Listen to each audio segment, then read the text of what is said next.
உங்களுடைய தங்கம், வெள்ளி, வைர நகைகளை உடனே செல் பண்ணுமா? நம்பிக்கையான நிறுவனம் Max Gold. Call 04445454545. Max Gold, cash for gold. வணக்கம் my dear zonemates, welcome to Shafi Zone. நான் உங்க ஷஃபி அண்ட் இன்னைக்கு நம்ம பார்க்க போறது சீரியல் கொடுமைகள். நீ அவளுக்கு அண்ணன், அவ உனக்கு தங்கச்சி. சாம்பார் ஆப் எனக்கு. நம்ம வீட்டுல வாடகைக்கு இருக்கிற அந்த பொண்ணு ஏன் வேலை வாங்குற? நீங்க நம்ம அந்த பொண்ணை போய் வேலை வாங்கிட்டு இருக்கீங்க. கிரிஞ்சிங்க, கிரிஞ்ச் ஆஃப் தி இயர் உங்களுக்கு அவார்டே தரலாங்க. எப்படாங்கண்ணே? நீங்க யார் madam? Sorry. CI Meena Kumari. மாறுவேஷத்துக்கு உண்டான மரியாதை போச்சேடா உங்களால. என்னாச்சுண்ணே? போன் சிக்னல் வீக் ஆகி ஒரு லக்னத்தில் 9 கிராம் உச்சம் பெற்ற ஒருவன் திரும்ப ஃபிளைட் சத்தம் குறைஞ்சதும் எடுத்து பேசலாம்னு நினைக்கிறேன். எப்படி வேண்டுமானாலும் பேசலாம், கண்டுக்காதீங்க. என்னடா சீரியல் கொடுமைகள் போடணுன்றதெல்லாம் ஞாபகம் இருக்குதா இல்லையா, எப்பதான் போடுவேன் அப்படின்னு சொல்லிட்டு பல பேர் கமெண்ட் செக்ஷன்ல கேட்க ஆரம்பிச்சிட்டீங்க அப்படிங்கிறத பார்த்தேன். ஸோ உங்களுக்காகவே இன்னைக்கு சீரியல் கொடுமைகளை எடுத்து போட்டு நல்லா கொத்து புரோட்டாவை கொத்துன்னு கொத்தி அப்படியே பேக் பண்ணி பார்சல் பண்ணி எடுத்து வந்திருக்கேன். அன்பாக்சிங் பண்ணிடுவோமா?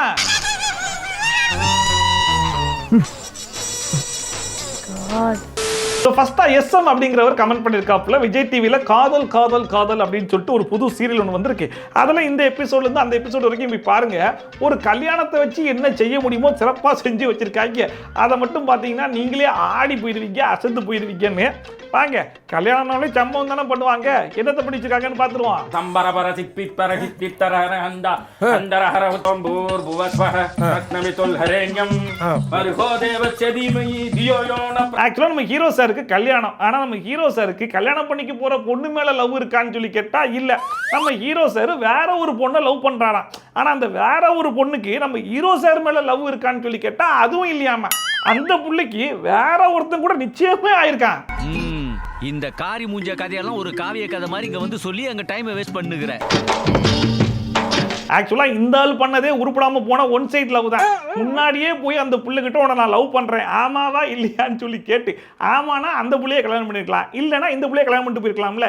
இது ரெண்டு இல்லாம கல்யாண மேடை வரைக்கும் வந்து உட்கார்ந்துக்கிட்டு எப்படா இந்த கல்யாணத்தை நிப்பாட்டுறது, ஒன் சைடா லவ் பண்ண புள்ளையை எப்படா கல்யாணம் பண்றதுன்னு யோசிச்சுக்கிட்டு இருக்காரு. இந்த உருப்படாம போன காதலுக்கு யார் ஐடியா கொடுக்குறான்னு சொல்லி கேட்டா அவங்க அம்மா யார் தெரியுமா? பாக்கியலட்சுமி.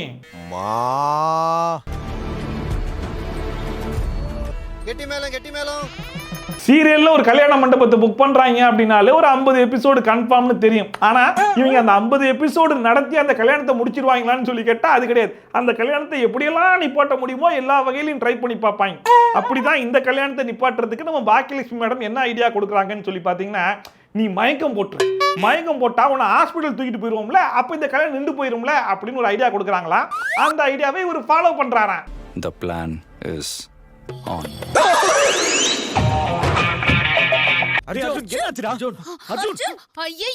போதும் ஓவர் ஆக்ட் பண்ணாத, உன் புருஷன் கண்டுபிடிச்சிருவாரு. அடக்கி வாசி. இதுல பாக்கியலட்சுமி அந்த ஐடியாவை எப்படி கொடுத்துருப்பாங்கன்னு சொல்லி பாத்தீங்கன்னா, ஒரு துண்டு சீட்டுல எழுதி தூக்கி போட்டிருப்பாங்க. அதை இந்த பொக்கரவாயம் படிச்சு பார்த்துட்டு தூக்கி எரிஞ்சிருக்கலாம்ல, தொடங்கி கீழே வச்சுட்டு மயக்க போட்டு விழும்போது பப்பரப்பான்னு தெரிஞ்சு போச்சு. அவங்க அப்பா எடுத்து படிச்சு பார்த்துட்டு வந்துடுறா ஆக்டிங்கா பண்ற அப்படின்னு சொல்லி எழுப்பி விட்டு மறுபடியும் தாலியை கட்டுறா அப்படிங்கிற மாதிரி சொன்ன உடனே இங்கதான் ஒரு சீரியல் கில்லரா மாறுறாப்ல.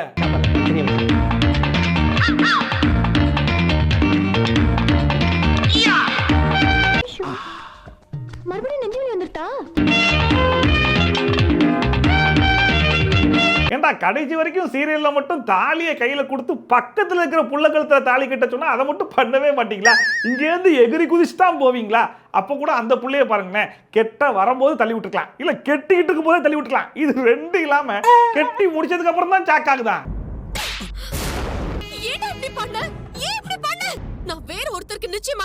இது ரொம்ப தாமதம். ஆனா இதுல ஒரே ஒரு நல்ல விஷயம் என்னன்னு சொல்லி பாத்தீங்கன்னா, இதுக்கு முன்னாடி வரைக்கும் சீரியல்ல தாலியை தூக்கி போட்டு கழுத்துல விழுந்தாலும் சரி, இல்ல தூங்கிட்டு இருக்கும் போது எவனாச்சும் தாலியை கட்டு ஓடிட்டாலும் சரி, தாலியை கட்டான் புருஷன் தெரியல இருந்தாலும் பரவாயில்ல, அவன் தான் புருஷன் நம்பி வாழுவான் அப்படிங்கிற மாதிரிலாம் வாழ்வாங்க. இங்கதான் தடவையா ஏண்டா என் விருப்பம் இல்லாம எனக்கு தாலியை கட்டிருக்கான்னு அந்த தாலியை அங்கேயே அறுத்து மூஞ்சில எரிஞ்சு விட்டுருச்சு.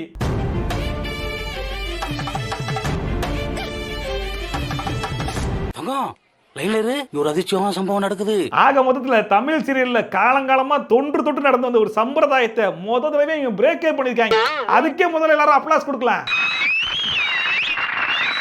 கண்டென்ட்டுக்கு மட்டும் பஞ்சம் ஆயிடுச்சுன்னா புக் பண்ற ஒரு மண்டபத்தை அப்படின்னு சொல்லிட்டு புக் பண்ணிட்டு இவங்க பண்ற காமெடி இருக்கு பாருங்க. ஐயோ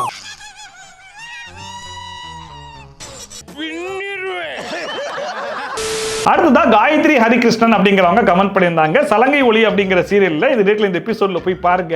இவங்க கொஞ்சம் வித்தியாசமா கல்யாண மேடை கல்யாண மண்டபம் அப்படின்லாம் போகாம கல்யாணம் நடக்கிறதுக்கு முன்னாடியே அந்த கல்யாணத்தை எப்படி நிப்பாட்டலாம் அப்படிங்கிற மாதிரி ஒரு சம்பவத்தை பண்ணிக்கிட்டு இருக்காங்க அப்படின்னு சொல்லிட்டு வாங்க என்ன சம்பவம்னு பார்த்துருவோம். Follow me. உங்க எக்ஸ் வைஃப் கழுத்து போட்டுட்டாங்களா? இன்னும் போடல. ஆக்சுவலா இந்த சீரியல்ல பாத்தீங்கன்னா நம்ம ஹீரோ சாருக்கு கல்யாணமே ஆயிருச்சு. பட் இருந்தாலும் நம்ம ஹீரோ சார் ஒரு லட்சியத்தோட வாழ்றாப்ல. அது என்னன்னா பொண்டாட்டி கூட நான் வாழ மாட்டேன், நான் வந்து வில்லிய கல்யாணம் பண்ணிட்டு வில்லி கூட தான் வாழுவேன் அப்படிங்கிற ஒரு சூப்பரான லட்சியம். எப்படி லட்சியம்? சூப்பர். பட் இருந்தாலும் வில்லிய கல்யாணம் பண்ணணும்னா பொண்டாட்டி டைவர்ஸ் கொடுக்கணும்ல. பொண்டாட்டி தான் ஹீரோயின் ஆச்சே, அவங்க கொடுக்க மாட்டேன்னு சொல்லிட்டு 2 கால்ல நிக்கிறாங்க. ஏன் கையெழுத்து போடல? எனக்கு டைவர்ஸ் கொடுக்க மாட்டாங்க. அங்க இருக்கிறது என் மருமக. சோ எக்காரணத்தை கொண்டு நம்ம புருஷங்கார பைப்புல அந்த வில்லிய மட்டும் கல்யாணமே பண்ணிடக்கூடாது அப்படின்னு சொல்லிட்டு அடம்பிடிச்சு 2 கால நிக்கக்கூடிய நம்ம ஹீரோயின் இந்த இடத்துல தான் அவங்களுடைய கிட்னியை யூஸ் பண்ணி ஒரு பயங்கரமான பிளான் ஒன்று போடுறாங்க. அவங்க எங்க இருக்காங்கன்னு சொல்லுங்க, நான் 2 பார்த்துட்டு வரேன். இந்த இடம் தான் தெரியல இடம். மனசை தேத்திக்கங்க, பயந்துறாதீங்க. என்னடா பிளான்லாம் போட்டுருந்தாங்க, திடீர்னு பார்த்தா போலீஸ்லாம் வராங்களே அப்படின்னு சொல்லி பாக்குறீங்களா? நல்லா ஒத்து பாருங்க, அவங்க யாருன்னு தெரியலையா? ஆனா இவங்க தாங்க நம்ம ஹீரோவுடைய பொண்டாட்டி. அவங்க தான் போலீஸ் ஸ்டேஷன்லாம் எடுத்து மாட்டிக்கிட்டு மாறு வேஷத்துல வந்திருக்காங்களா? மாறுவேஷத்துக்கு உண்டான மரியாதை போச்சேடா உங்களால. நான் கூட ஸ்டார்டிங்ல என்ன நினைச்சேன்னா இந்த மாதிரி போலீஸ் ஸ்டேஷன் எல்லாம் எடுத்து மாட்டிக்கிட்டு இதுக்கு பேர் தான் மாறுவேஷம்னு சொல்லிக்கிட்டு வேற யாருக்கிட்டயோ போய் பெர்ஃபார்மன்ஸ்லாம் பண்ண போறாங்கன்னு சொல்லி பார்த்தா இது ஒரு மாறு வேஷம்னு அவங்களே கான்ஃபிடென்ட்டா நம்பிக்கிட்டு புருஷன்கிட்டயே போய் பெர்ஃபார்மன்ஸ் பண்ணிருக்காங்க. நீங்க யார் madam? Sorry. CI Meena Kumari. சொல்லுங்க மேடம், யார் வேணும்? நீ தான் வேணும். மக்கு சாமியா இருக்கிறியாடா. போடா. எனக்கு என்ன புரியலனா, சொந்த பொண்டாட்டி குடும்பம்லாம் நடத்திருக்கேன், அந்த பொண்டாட்டி ஒரு ஃபேன்சி ட்ரெஸ் காம்படிஷன்ல மாட்டுற மாதிரி போலீஸ் ட்ரெஸ் எல்லாம் எடுத்து மாட்டிக்கிட்டு கண்ணில் ஒரு கண்ணாடியை போட்டா யாருன்னே அடையாளம் தெரியாதா? இதுல புருஷனுக்கு தான் அடையாளம் தெரியலன்னு சொல்லி பார்த்தா மருமகளுக்கு பயங்கரமா சப்போர்ட் பண்றதே மாமியார் தான். மாமியார் யார் இந்த போலீஸ் அப்படின்னு சொல்லிட்டு ஆச்சரியமா பார்த்துட்டு இருக்காங்களா?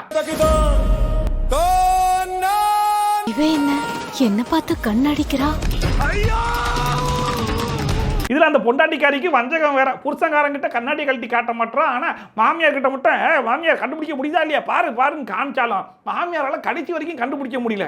ஆனா ஒரு வழியா கடைசியில கண்டுபிடிச்சிடறாங்க. அது எப்படி திரும்ப கண்டுபிடிக்கிறாங்க? யார் இது? நான் தான்.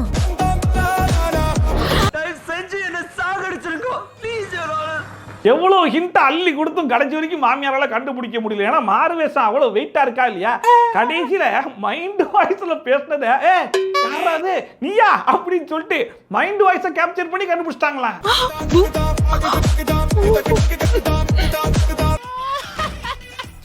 ஆக மொத்தம் கல்யாணமா இருந்தாலும் சரி மாறு வேஷமா இருந்தாலும் சரி அதெல்லாம் போட்டி போட்டு கண்டென்ட் கொடுப்போம்னு ஹெவியா கொடுக்குறாங்களே. Competition pass, competition. அடுத்தா பானு அப்படிங்கிறவங்க கமெண்ட் பண்ணியிருந்தாங்க. அயலி சீரியல்ல இந்த ரேட்ல இந்த எபிசோட்ல போய் பாருங்க. வழக்கம் போல நம்ம ஏஜென்டினா ஹெவி பெர்ஃபார்மன்ஸ்ன்ற பேர்ல பயங்கரமான காமெடிலாம் பண்ணிருக்காங்க அப்படின்னு சொல்லிட்டு வாங்க ஏஜென்டினா என்னென்ன காமெடி பண்ணிருக்காங்கன்னு பாத்துருவோம். என்ன ரவுண்ட் இப்ப விளையாட போறோம் சொல்லு. சிரிச்சா போச்சு. வில்லன் குழந்தைங்களை எல்லாம் கடத்தி வச்சிருக்கான். இந்த மாதிரி சமயத்துல யாரு காப்பாற்ற வருவாங்கிறது ஊரறிஞ்ச விஷயம் தானே. வழக்கம் போல நம்ம ஏஜென்டினா அந்த குழந்தைங்களை காப்பாத்துறதுக்காக களத்துல குதிக்கிறாங்க. கண்ணு கீழ போடு, குழந்தைங்க உயிரோட வேணாமா? இந்திராணி குழந்தை அங்கதான் இருக்கா, அத மறந்துட்டியா? ஏஜென்டினாவும் முடிஞ்ச அளவுக்கு வில்லனோட உருண்டு புரண்டு சண்டையெல்லாம் போட்டு ஒரு வழியா வில்லனை சுற்றலான்னு பார்க்கும்போது அவன் என்ன பண்ணிட்டான், போன் எடுத்து காதல வச்சு மிரட்டிட்டான். போன் எடுத்து காதல வைக்கும் போது கூட சுட்டுருக்கலாம். இருந்தாலும் அவனுக்கு ஒரு வாய்ப்பு கொடுக்குறாங்க நம்ம ஏஜென்டினா. சின்ன குழந்தை பேச முடியாது இருக்குமே, அதோட நெத்தியில வேடா கண்ண. இப்ப என்ன செய்வீங்க?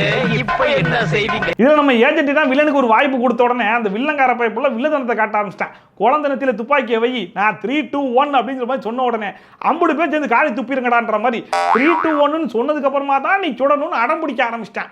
இதுல 3, 2 கூட டப்புன்னு சொல்லிட்டான். ஆனா கடைசி 1 சொல்லும் போது மேல பிளைட் கிராஸ் ஆயிடுச்சாமா.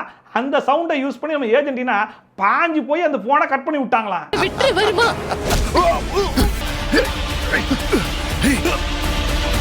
இப்ப என்ன செய்வீங்க இப்ப என்ன செய்வீங்க? போனை கட் பண்ண கையோட சுற்றுவாங்கன்னு சொல்லி பார்த்தா மறுபடியும் உருண்டு போறண்டு ரெண்டு பேரும் சண்டை பிடிக்க ஆரம்பிச்சிட்டாங்க.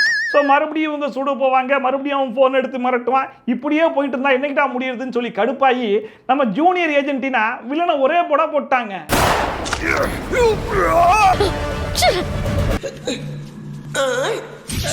இது வரைக்கும் கூட நகைச்சுவை இல்லைங்க. இதுக்கப்புறமா அந்த வில்லங்காரன் போன் கட் ஆகி போச்சே, என்னாச்சோ ஏதாச்சும் தெரியலன்னு சொல்லிட்டு மறுபடியும் கால் பண்ண போது நம்ம ஏஜென்டினா பண்ணாங்க பாருங்க ஒரு காமெடி. அண்ணா சொல்றா என்னாச்சுண்ணே? போன் சிக்னல் வீக் ஆகி தானா கட் ஆயிடுச்சு. ஐயோ நீங்க ரொம்ப டேஞ்சர் போல்த. யாருமா நீங்க இவ்வளவு டேலண்டடா இருக்கு அப்படிங்கிற மாதிரி திடீர்னு எங்கேந்திரா மிமிக்ரி பெர்ஃபார்மன்ஸ்லாம் வந்துச்சு, எங்கேந்திரா திடீர்னு இவ்வளவு டேலண்ட் குமிஞ்சிச்சு. ஒரு லக்னத்தில் 9 கிராம் உச்சம் பெற்ற ஒருவன் திரும்ப ஃப்ளைட் சத்தம் குறைஞ்சதும் எடுத்து பேசலாம்னு நினைக்கிறேன். இதுங்களை ஷூட் பண்ணிரட்டுமா? வேண்டாம் வேண்டாம், எப்படி வேண்டுமானாலும் பேசலாம், கண்டுக்காதீங்க. அடுத்துதான் மேகலா மேகலா அப்படிங்கிறவங்க கமெண்ட் பண்ணிருக்காங்க. இதுக்கு முன்னாடிலாம் கல்யாணத்தை வச்சு பல விதமான சம்பவம் பண்ணிருக்காங்க. ஆனா பாண்டியன் ஸ்டோர்ல ஒரு வித்தியாசமான சம்பவத்தை பண்ணி வச்சிருக்காங்க. அது என்னன்னு கொஞ்சம் பாருங்க அப்படின்னு சொல்லிட்டு வாங்க என்ன சம்பவம் படிக்காங்கன்றத நானே சொல்றேன். அது சம்பவம்ல சரித்திரம். பொண்ணு அழிச்சிட்டு வாங்க. இந்த கூட்டு வர சபையில எல்லாரையும் கும்பிட்டுக்க. உலக சீரியல் வரலாற்றிலேயே முறையா ஒரு கல்யாண மண்டபத்தெல்லாம் எடுத்து புக் பண்ணி வச்சுட்டு அந்த கல்யாணத்தை எப்படியெல்லாம் நிப்பாட்டலாம் அப்படின்னு யோசிக்கல. பக்கத்துல பொண்டாட்டியை வச்சுக்கிட்டு தாவி போய் அடுத்தவன் பொண்டாட்டி கழுத்துல எப்படி தாலியை கட்டலாம் அப்படின்னு யோசிக்கல. ஒரு கல்யாணம் எப்படி நடக்குமோ முறைப்படி நடத்தி முடிச்சிட்டாங்க. மாங்கல்யம் தந்து நானே நாம ஜீவன ஹேது அபிசுபகே ஸ்வஞ்சீவ சரதாம் சதம். ஐயோ நீங்களாம் பயங்கரமா ஷாக் ஆகலாம். என்னடா சொல்ற, சீரியல்ல கல்யாண மண்டபத்தெல்லாம் புக் பண்ணிட்டு எந்த குளறுபடியும் நடக்கலையா அப்படின்னு சொல்லிட்டு. ஆமாங்க, எந்த குளறுபடியும் நடக்கல. முறைப்படி எல்லாரோட சம்மதத்தோட தான் அந்த கல்யாணம் ஜாம் நடந்துச்சு. ஆனா குளறுபடி எங்க நடந்திருக்குன்னு சொல்லி கேட்டீங்கன்னா, கல்யாண மாப்பிள்ளைக்கு பொண்ணு என்ன முறை அப்படிங்கறத செக் பண்ணாம விட்டாங்க போல.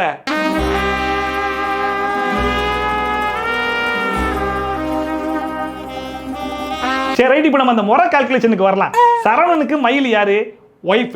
அப்போ மயிலுடைய தங்கச்சி சரவணுடைய மச்சனாகிய குமாருக்கு என்ன முறை வரணும்? எப்படி கூட்டி கழிச்சு பார்த்தாலும் தங்கச்சி முறை தானே வருது. அப்படி இருக்கும்போது அண்ணன் தங்கச்சி முறை வர ரெண்டு பேருக்கு கல்யாணத்தை பண்ணி வச்சிருக்கிறிய டைரக்டர், இது உனக்கே நியாயமா நியாயமா நியாயமானதா 50 பேரும் கேள்வி கேட்டுட்டு இருக்காங்க. நீ அவளுக்கு அண்ணன், அவ உனக்கு தங்கச்சி.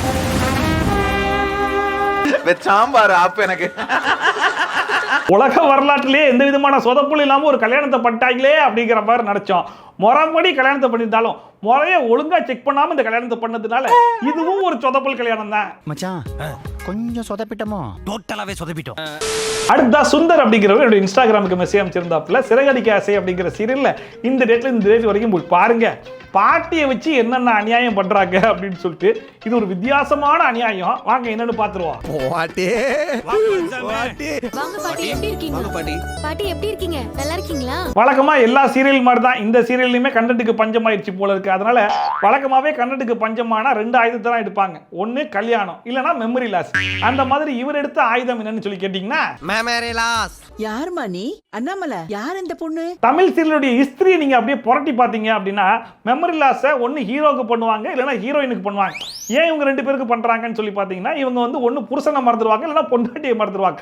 மறந்து போன பொண்டாட்டியை மறுபடியும் லவ் பண்ணி கல்யாணம் பண்ணுவாங்க, இல்லைனா மறந்து போன புருஷனை மறுபடியும் லவ் பண்ணி கல்யாணம் பண்ணுவாங்க. ஆனா இவனுங்க கொஞ்சம் டிஃப்ரெண்டா யோசிச்சு ஹீரோ ஹீரோயினுக்குலாம் கிடையாது, பாட்டிக்கு படி வச்சிருக்காங்க. ஏன் எதுக்கு டிமென்ஷியான்னு சொல்றாங்க? அது என்னதுங்க, புதுசா ஏதாவது வியாதி வந்திருக்கா? டிமென்ஷியானா ஒரு குறிப்பிட்ட ஞாபகங்கள் மட்டும் மறந்து போறது. அதுலயும் இந்த சீரியல்ல ஒரு ஜோடி 2 ஜோடி இல்ல 3-4 ஜோடி இருக்காங்க. அதுல யாருக்கு வேணாலும் மெமரி லாஸ் பண்ணிருக்கலாம். ஏன்டா பாட்டிக்கு பண்ணீங்கன்னு சொல்லி கேட்டா அப்பதான் சுவாரஸ்யம் இன்னும் ஹெவியா இருக்கும் அப்படிங்கிற பேர்ல என்னென்ன அநியாயம் பண்றாங்க தெரியுமா? விஜயா, நீ என்ன பண்ற? நம்ம வீட்டுல வாடகைக்கு இருக்கிற அந்த பொண்ணு ஏன் வேலை வாங்குற? நீங்க நம்ம அந்த பொண்ணை போய் வேலை வாங்கிட்டு இருக்கீங்க. கிரிஞ்சுங்க.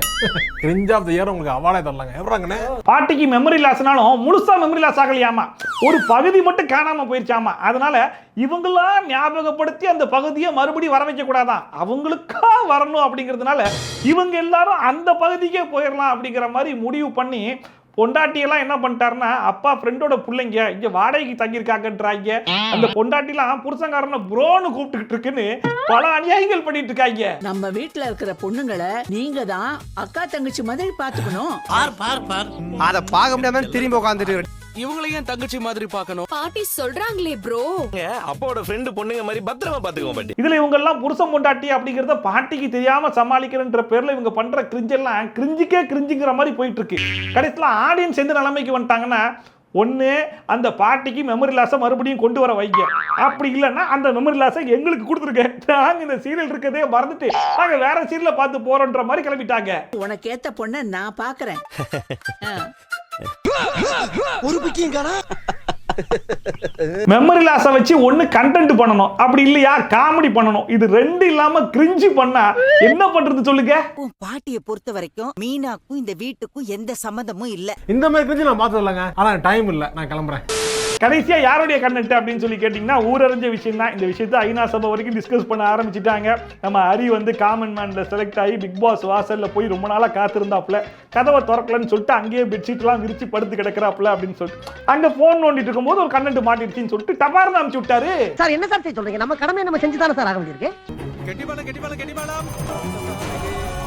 இதே சீரியல்லையும் மெமரி லாஸ் தான். ஆனா சிறகடிக்க ஆசை மாதிரி கிரிஞ்செல்லாம் பண்ணாம முறைப்படி அந்த மனுஷனே டாக்டர் கிட்ட போய், சார் இந்த டியூரேஷன்ல இந்த டியூரேஷன் வரைக்கும் டிலீட் பண்ணி விட்டுருக்கு சார் சொல்லி டிலீட் பண்ணி விட்டுட்டு மறுபடியும் மறந்து போன பொண்டாட்டியை லவ் பண்ணி தண்ணி கடையிலாம் போய் திருட்டு திரும்ப தாலி கட்டி அவங்க பயங்கரமான காமெடிலாம் பண்ணிட்டு இருந்தாங்க.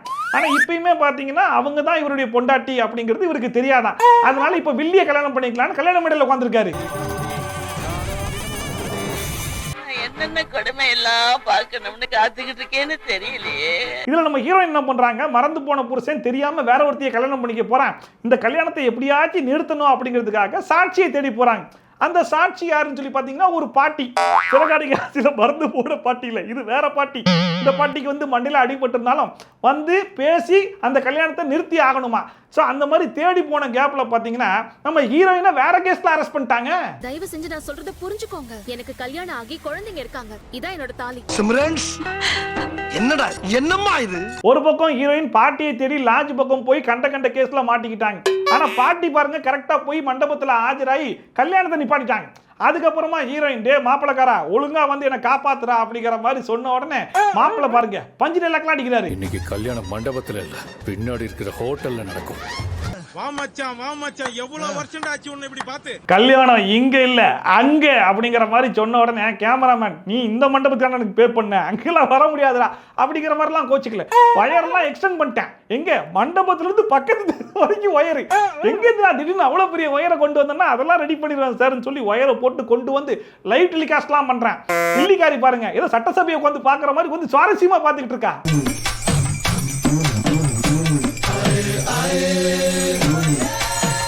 ஸோ இவ்வளவு நாள் அந்த புருஷங்காரன் தன்னோட பொண்டாட்டிக்கு மறந்து போனதுனால ஒளிஞ்சு தாலி கட்டிட்டு இருந்தாப்புல, இப்போ ஊரறிய தாலி கட்டுறேன் அப்படின்னு சொல்லிட்டு லைவ் டெலிகாஸ்ட்லாம் பண்ணி பக்கத்தில் இருக்கிற கோவிலுக்கெல்லாம் கூட்டு போய் அங்க வச்சு தாலியை கட்டிட்டாப்புல. இப்படியே போய்க்கிட்டா என்ன அர்த்தம்? இதுக்கு ஒரு முடிவே கிடையாதா? சோ கான்செப்ட் எவ்வளவு சுவாரஸ்யமா இருக்குது பாத்தீங்களா. தான் பொண்டாட்டியவே மறந்து அந்த பொண்டாட்டியை மறுபடியும் லவ் பண்ணி அந்த பொண்டாட்டிக்கு மறுபடியும் தாலி கட்டி பொண்டாட்டியவே பொண்டாட்டி ஆக்கிட்டாராம். எப்படிண்ணே சூப்பர்ல. இப்படிப்பட்ட ஒரு அற்புதமான சுவாரஸ்யமான கான்செப்ட்ல அவங்க சீரியல் எடுக்கிறது கூட பிரச்சனை இல்ல, அந்த சீரியலையும் உட்கார்ந்து பாக்குறதுக்கு ஆள் இருக்குன்னு நினைக்கும் போது தான் ரொம்ப பெருமையா இருக்கு. ஏய் ஃபூல், அவன் நம்மள கலாய்க்கறான்டா. சாதாரண வீடியோ எனக்கு இந்த வீடியோ பார்த்து கொஞ்சமா என்ஜாய் பண்ணிருப்பீங்க நம்புறேன். ஒரு வேளை என்ஜாய் பண்ணீங்கன்னா அதை மறக்காம கமெண்ட் செக்ஷன்ல சொல்லுங்க. இதே மாதிரி ட்ரோல்ஸ் அண்ட் ரிவ்யூஸ்லாம் கண்டிப்பா பார்க்க நினைச்சீங்கன்னா மறக்காம சப்ஸ்கிரைப் பண்ணிட்டு பக்கத்துல இருக்கிற பெல் ஐகான் டான் தட்டி விட்டீங்கன்னா நான் போற வீடியோ நோட்டிஃபிகேஷன்லாம் டான் டைம் கொண்டு சேரும். சோ மீண்டும் இந்த மாதிரி சூப்பரான வீடியோட சூப்பரான ரிவ்யூவோட சூப்பரான ட்ரோலோட சந்திக்கலாம். Then bye from Shafi. Tata bye bye and take care.